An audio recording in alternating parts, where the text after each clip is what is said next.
Humanity's most dangerous invention was not fire. It was not the wheel. It was not the machine. It was language.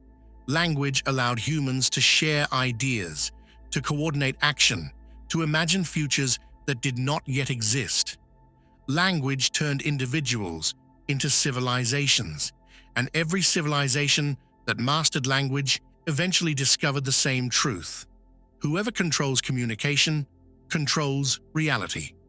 Thousands of years ago, this realization was encoded into a myth, a story not about faith, but about power. The story of the Tower of Babel. Ancient myths were not written for entertainment.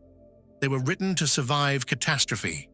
They were memory systems designed to transmit lessons across generations without technology. When ancient people spoke of gods, they were not describing beings in the sky. They were describing forces larger than any individual could control. And when those myths spoke of punishment, they were not moralizing.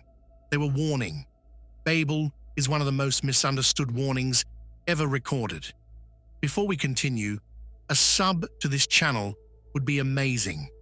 According to the myth, humanity once spoke a single language, not dialects, not translations, one shared system of meaning. With perfect understanding, humans cooperated at a scale never seen before. They decided to build a tower, not to worship gods, but to remove limits. The tower was not arrogance, it was confidence. Confidence that with shared knowledge, nothing was impossible. The tower was a symbol of collective intelligence. And this is where the myth becomes uncomfortable, because the gods did not destroy the tower. They did not strike it down. They did not punish humanity with fire or flood. They did something far more precise. They fragmented language.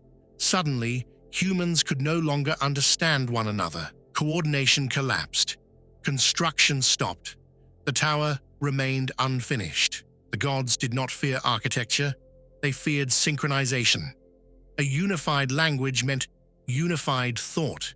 Unified thought meant unified action. And unified action meant power that could no longer be easily controlled. The lesson of Babel is simple but unsettling. A perfectly communicating humanity cannot be ruled the same way. Fragmentation was not cruelty, it was containment. Throughout history, power has never feared intelligence alone. It has feared coordination. Empires fall not because people are smart, but because they communicate too well. Shared language creates shared identity. Shared identity creates shared goals. Shared goals threaten hierarchy. Babel was not the destruction of progress. It was the slowing of it, a delay until humanity matured, or until new systems of control emerged. Today we are building another tower, not with bricks, but with data. Every message you send, every question you ask, every idea you express, it all becomes structure, layer by layer. And at the center of this new tower is artificial intelligence. For the first time in history, language itself has been automated, not stored, not transmitted, understood. AI translates instantly, summarizes endlessly, predicts intent.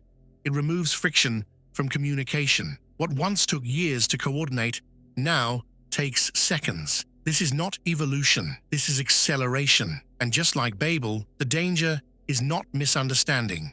The danger is perfect understanding. Because perfect understanding enables perfect persuasion.